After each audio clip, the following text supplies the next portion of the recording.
हर कोई दुनिया बदलने की सोचता है, पर कोई खुद को बदलने की नहीं सोचता। समझदार व्यक्ति खुद गलतियां नहीं करता है, बल्कि दूसरों की गलतियों से जीवन की सच्चाई परख लिया करता है। खुशी के लिए काम करोगे तो खुशी नहीं मिलेगी, पर खुश होकर काम करोगे तो खुशी जरूर मिलेगी। क्या आपने कभी सोचा है कि हमारे जीवन के महत्वपूर्ण निर्णयों के लिए हमारे पास अनमोल ज्ञान होता है, जो हमें सफलता, शांति और सार्थकता की ओर ले जाता है? आज हम इसी अनमोल ज्ञान के बारे में बात करेंगे, जो भगवान श्री कृष्ण द्वारा दिए गए थे। इतिहास कहता है कि कल सुख था, विज्ञान कहता है कि कल सुख होगा, लेकिन धर्म कहता है कि अगर मन सच्चा और दिल अच्छा हो तो हर रोज सुख होगा। जीवन ना तो भविष्य में है और ना ही अतीत में है, जीवन तो केवल इस पल में है, अर्थात इस पल का अनुभव ही जीवन है। आज जो कुछ आपका है पहले किसी और का था और भविष्य में किसी और का हो जाएगा। परिवर्तन ही संसार का नियम है। जो मन को नियंत्रित नहीं करते, उनके लिए वह शत्रु के समान कार्य करता है। व्यक्ति जो चाहे बन सकता है, यदि वह विश्वास के साथ इच्छित वस्तु पर चिंतन कर। मनुष्य अपने विश्वास से निर्मित होता है। जैसा वह विश्वास करता है वैसा वह बन जाता है। कर्म मुझे बांधता नहीं, क्योंकि मुझे कर्म के प्रतिफल की कोई इच्छा नहीं। अपने अनिवार्य कार्य करो, क्योंकि वास्तव में कार्य करना निष्क्रियता से बेहतर है। फल की अभिलाषा छोड़कर कर्म करने वाला पुरुष ही अपने जीवन को सफल बनाता है। सदैव संदेह करने वाले व्यक्ति के लिए प्रसन्नता न इस लोक में है, न ही कहीं और। सज्जन पुरुष अच्छे आचरण वाले सज्जन पुरुषों में, नीच पुरुष नीच लोगों में ही रहना चाहते हैं। स्वभाव से पैदा हुई जिसकी जैसी प्रकृति है, उस प्रकृति को कोई नहीं छोड़ता।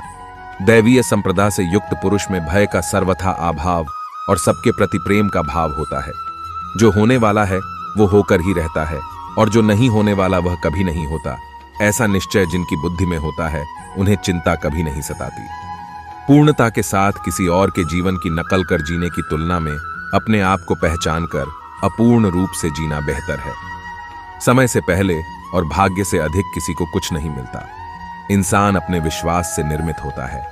जिस प्रकार वह विश्वास करता है, उसी प्रकार वह बन जाता है। जब इंसान बेकार की इच्छाओं के त्याग कर देता है और मैं और मेरा की लालसा से मुक्त हो जाता है, तभी उसे शांति मिल सकती है। अच्छे कर्म करने के बावजूद भी लोग केवल आपकी बुराइयां ही याद रखेंगे। इसलिए लोग क्या कहते हैं, इस पर ध्यान मत दो, अपने कार्य करते रहो। बुरे कर्म करने वाले सबसे नीच व्यक्ति जो राक्षसी प्रवृत्तियों से जुड़े हुए हैं और जिनकी बुद्धि माया ने हर ली है, वो मेरी पूजा या मुझे पाने का प्रयास नहीं करते।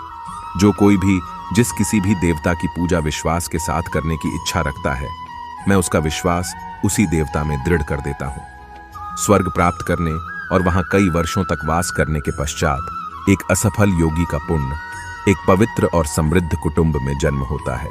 केवल मन ही किसी का मित्र और शत्रु होता है। मैं सभी प्राणियों के हृदय में विद्यमान हूं। ऐसा कुछ भी नहीं, चेतन या अचेतन, जो मेरे बिना अस्तित्व में रह सकता हो। वह जो मृत्यु के समय मुझे स्मरण करते हुए अपना शरीर त्यागता है, वह मेरे धाम को प्राप्त होता है। इसमें कोई संशय नहीं है। वह जो इस ज्ञान में विश्वास नहीं रखते, मुझे प्राप्त किए बिना जन्म और मृत्यु के चक्र का अनुगमन करते हैं। केवल मन ही किसी का मित्र और शत्रु होता है। नरक के 3 द्वार हैं, वासना, क्रोध और लालच। वह जो सभी इच्छाएं त्याग देता है और मैं और मेरा की लालसा और भावना से मुक्त हो जाता है, उसे शांति प्राप्त होती है। तुम उसके लिए शोक करते हो जो शोक करने के योग्य नहीं है, और फिर भी ज्ञान की बात करते हो। बुद्धिमान व्यक्ति ना जीवित और ना ही मृत व्यक्ति के लिए शोक करते हैं। जो हुआ वह अच्छे के लिए हुआ है, जो हो रहा है वह भी अच्छे के लिए ही हो रहा है, और जो होगा वह भी अच्छे के लिए ही होगा।